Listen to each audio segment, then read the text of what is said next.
Hi, I'm Scott Orr, and I'm the host of Other Record Labels. Thanks for tuning in. We're talking today about securing social media accounts. Now, we talked about this a couple episodes ago when we were talking about picking a name, but we want to dive a little bit deeper, and you can get all of these tips that we're doing on how to start a record label at otherrecordlabels.com/checklist. So I said the first thing to do is to register all your social media platforms. Remember back in episode 1 when I talked about how you can use Name Checker to check all of the social media platforms to make sure you're available. If you've settled on a name and you know that they're all available, then you want to create an email and then go and register all those names and create placeholders. Now, I don't want you to launch your label right yet, but grab all of these accounts, throw up an icon, make sure that you have it registered, put like a dummy post there for now, just so that you have everything as a placeholder for when the time is to launch.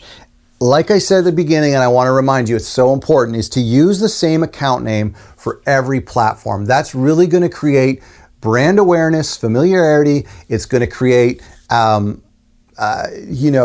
somebody searches for you on Instagram, they follow you on Instagram, you have a unique name on Instagram, they're going to hop over to Twitter or to Facebook or wherever, I don't know where people are these days, and they're going to search for that exact same name.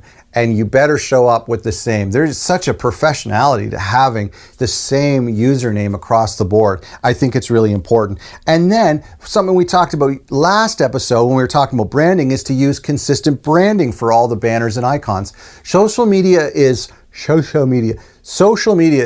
important, and it really is. It's sort of important. I don't put a lot into it, but what I do make sure is that I have all the platforms that are out there. I have, my label's called Other Songs, and so I have Other Songs secured wherever I can. Now, believe me, I didn't do this from the very beginning, and I had to fight for Twitter, and it took me 3 years to get the actual Twitter handle. Somebody else had it. It was dormant. I went after it. I emailed them. Excuse me. But it was a long process. So here, now you are at the very beginning stages.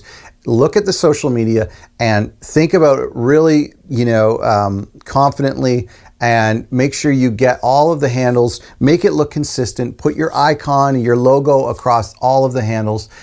You're going to be glad that you did. And actually, when new social media platforms pop up, even ones that I'm sure won't last, I go there and I register and I grab my username on that platform just in case it blows up and I don't get the chance to have it anymore. I mean, think about Instagram and Twitter. Like, there's no way you're going to be able to get any sort of common word there anymore unless you pay like $10,000 for it. So come up with a unique name. Hopefully you found something short and concise and cool, and then grab it on all those social media platforms and create a placeholder. Thanks for watching. You can get all these tips at otherrecordlabels.com/checklist. My goodness, it's like Monday morning.